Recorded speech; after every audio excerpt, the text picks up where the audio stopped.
Regardless of whether you figure out how to eat a square 3 dinners per day, there comes a point at state 3 in the early evening, where your stomach will get a little rumbly. And you're at risk for turning out to be hungry. What comes to make all the difference? However, what occurs if the goodie you go after ends up being prohibited organic product? Coming up next is a rundown of yummy tidbits, both exquisite and sweet, that have been matter-of-factly restricted in different areas. To discover why, watch the video. Cheetos have been a lunchbox nourishment for some children since they were presented over 50 years prior, yet it wasn't until the 1990s that the Flamin Hot assortment would elegance cafeterias. Regardless, despite the fact that unquestionably delicious, the well-known Zesty Bite was prohibited in a few school regions in New Mexico, California, and Illinois due to its absence of dietary benefit, and supposedly, due to an unintended result that may have froze guardians. Due to a high measure of red color in Flamin' Hot Cheetos, they turn the stools of the individuals who eat huge sums an upsetting red or orange tone, making pointless outings the ER from went nuts guardians hoodwinked into accepting there is a veritable health-related crisis.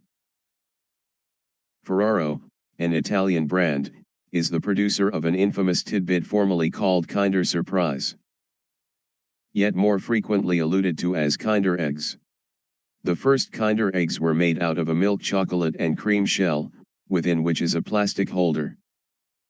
Within the compartment is a little toy, one that regularly comes in a few pieces requiring gathering. Youngsters love the interesting blend of sweets and toy, while grown-up gatherers may canister the chocolate and keep the toy, yet the Food, Drug and Cosmetics Administration, FDA, in the United States was unequivocally unmoved. Despite the fact that Kinder Eggs were allowed for import into Mexico and Canada, they were prohibited in the US. Why? Since it is illicit for candy to contain a non-nutritive item, for this situation, a toy. The standards further specify that the offer of any sweets that has implanted in it a toy or knick-knack is prohibited because of worries over the gagging peril. Nonetheless, in mid-2017, the Kinder Joy opened up in the US, as that item bundles the chocolate and the shock independent. In late 2019, Tempe Elementary School District in Arizona prohibited an apparently blameless nibble from their break rooms, chocolate milk. In doing as such, they joined Washington, D.C., Rochester, New York, Minnesota, and San Francisco, who had just prohibited the treat. For Tempe's situation, the boycott was important for a bigger activity to eliminate the measure of added sugars and high fructose corn syrup devoured by the understudies. Despite the fact that the Arizona chocolate milk kibosh was not met with any generous griping by guardians or understudies, or so it was accounted for. The circumstance was altogether different for the New York City Department of Education, likewise thinking about a decision against seasoned milk items at that point. A few New York Congress individuals voiced worries that the boycott would hurt dairy ranchers. In a move that promptly turned into a staple of drive-time DJ discussion and late-night punchlines, Representative Weavney, an Ohio Republican who was, at that point, the seat of the Advisory Group on Organization for the House of Representatives, prohibited, not a nibble itself, but rather its name. French fries, and furthermore toast, were not to be sold or burned through in the House cafeteria. However, opportunity fries were all right. This was, obviously, for emblematic, political reasons, as France wouldn't uphold a battle in Iraq post-September 11, and Knee felt that eating French fries was accordingly unpatriotic. As strange as this sounds, he had point of reference. During World War I, German names were off-limits in the United States, including sauerkraut, rechristened Freedom Cabbage, and German measles, Freedom Measles, obviously, around then. Germany was an American foe while, in 2003, France remained an American partner, yet notwithstanding, there were no French fries in the house until August of 2006, when the name was changed back without display. Numerous Cadbury chocolate enthusiasts are astounded when they purchase the nibble in the United States, noticing that the flavor is notably not the same as the genuine British Cadbury bars they're comfortable with. These people are not envisioning things.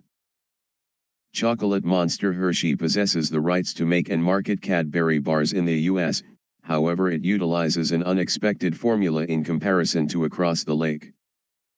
The principal deviation is the primary fixing, milk in the UK rendition, sugar in the American. The English chocolate likewise has a higher fat substance and no additives. Hershey's boycotts the offer of British-made Cadbury chocolate in the United States, and is forceful about shielding their turf, in any event, suing little shops who attempt to pull off selling the imported stuff. In spite of the fact that Hershey is certainly not an administrative organization, it claims all authority to break down hard on its permitting arrangements, which implies that, sadly for Anglophiles, it has the power to attempt to stop the offer of the British items on American soil. Has there ever been a more lively nibble than a cupcake, especially a birthday cupcake, canvassed in icing and sprinkles? Perhaps not, yet that didn't stop North Shore Elementary School in Knox County, Tennessee, from restricting them in 2016. A note was sent home to guardians that made getting cupcakes for birthday celebrations or other unique events or occasions significantly untouchable. Truth be told, Principal Brandon Pratt went about as the food police for anything the children brought from home, demanding that the food meet severe calorie, sodium, sugar, and fat rules, while protecting his guidelines, notwithstanding well-being concerns. Pratt referred to a damaging occurrence from his first year in control where an understudy ate a sweet and was sent into anaphylactic stun because of a hypersensitivity. The way of life of the school has changed fairly since the rules went into place. For instance, on Valentine's Day, understudies are urged to trade little things like fixed supplies, and not the more conventional treat. The vast majority of the bite prohibitions on this rundown are US in inception, yet this one is a little extraordinary in a bigger number of ways than one. Police requested a particular McDonald's in Edinburgh, Scotland to stop selling milkshakes for a day. This was because of their area, as the inexpensive food joint was close to the site of an occasion to be gone to by Brexit campaigner Nigel Farage. Nonconformists had been known to assault individuals they disagree with by soaking them with a softened frozen yogurt drink. It turned into an undeniable development after a 2019 video portraying an individual hurling a McDonald's milkshake at Tommy Robinson, a British political campaigner, who might endure a recurrent episode only a couple days after the fact, circulated around the web. More focused on milkshake rocket assaults struck dread into low-requirement authorities, finishing off with the eatery close to the Farage occasion balancing a sign on the entryway that read, "We won't sell milkshakes or frozen yogurts around evening time." This is because of a police demand given ongoing occasion. It was in reality because of the prohibition on this bite that another rose to distinction, pop. In the last part of the 1800s into the mid-1900s, blue laws were passed in numerous states. Blue laws are strict in nature and limit whatever may be viewed as sufficiently pleasurable to be corrupt. The offer of alcohol on Sundays was a significant one, yet another was a prohibition on sucking soft drinks on the Sabbath. For what reason isn't altogether clear, however presumably had something to do with youngsters congregating at soft drink shops. These tidbit counters managed in root lager boys and frozen yogurt soft drinks, which were produced using a soft drink base with frozen yogurt scheming on top. Out of nowhere the retailers required another, legitimate, treat to sell on Sundays, thus they traded the soft drink for syrup and the ice cream sundae was conceived. Strangely, the spelling changed eventually from Sunday to parfait, which was potentially a gesture to the way that, by at that point, They were similarly as mainstream as the soft drinks and sold on all week long. Pizza is a tidbit that can be a feast, in the event that you're passing by the cut or the pie. Regardless of what you need to call it, for the occupants of San Vitaliano, a modest community in Italy, it basically turned into an issue. In 2015, the little town was being stifled by exhaust cloud at levels all the more frequently found in huge urban communities. The astounding offender was resolved to be wood-consuming broilers used to fire pizzas. Organizations in the town were prohibited from utilizing the stoves except if they were fitted with a unique channel. Pizza producers in San Vitaliano were naturally irate, asserting that their pies were not to fault for the air contamination. Mount Vesuvius, a generally lethargic, yet not terminated, well of lava sits under 20 miles from San Vitaliano, so it's conceivable they had a point.